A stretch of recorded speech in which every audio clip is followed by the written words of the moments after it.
मेरा आपके जरिए से हुकूमत से मुतालबा है कि सीबीआई के जरिए हज कमेटी करप्शन की इंक्वायरी करवाई जाए। सीईओ नहीं रहने की वजह से वहां के ओहदेदारों ने मीना, मुजदलफा, अरफात में कंपनी को जो दिया जाता है हाजियों की खिदमत के लिए उनसे पैसे लिए।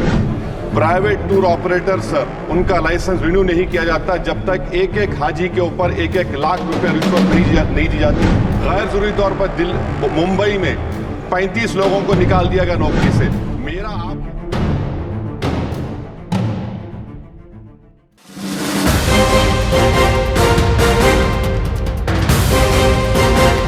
ये है खबरों की खबर और आप देख रहे हैं खबरों की खबर टीवी।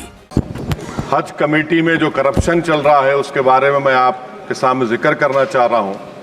हज कमेटी के सीईओ का अपॉइंटमेंट का एडवर्टाइजमेंट 3/11/2023 को दिया गया था। उसके बावजूद भी एक परमानेंट सीईओ को अपॉइंट नहीं करने की वजह से हज कमेटी में जो हाजी हिंदुस्तान से सऊदी अरब जाते हैं वहाँ पर जो करप्ट ऑफिशियल है सब स्टैंडर्ड बिल्डिंग का सिलेक्शन करते हैं और हमारे हिंदुस्तान के हाजियों को बड़ी तकलीफ हुई। सीईओ नहीं रहने की वजह से वहाँ के ओहदेदारों ने मीना, मुजदलफा, अरफात में कंपनी को जो दिया जाता है हाजियों की खिदमत के लिए उनसे पैसे लिए।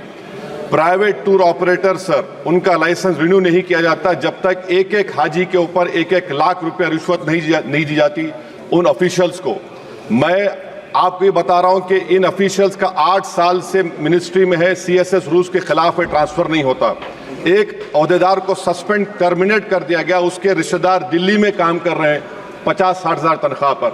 गैर जरूरी तौर पर मुंबई में 35 लोगों को निकाल दिया गया नौकरी से। मेरा आपके जरिए से हुकूमत से मुतालबा है कि सीबीआई के जरिए हज कमेटी करप्शन की इंक्वायरी करवाई जाए, उन तमाम ओहदेदारों को हटाया जाए और आखिर में सर प्राइवेट टूर ऑपरेटर्स के लिए गवर्नमेंट एक सिस्टम बनाए ताकि इन प्राइवेट टूर ऑपरेटर्स को करप्शन से बचाया जाए।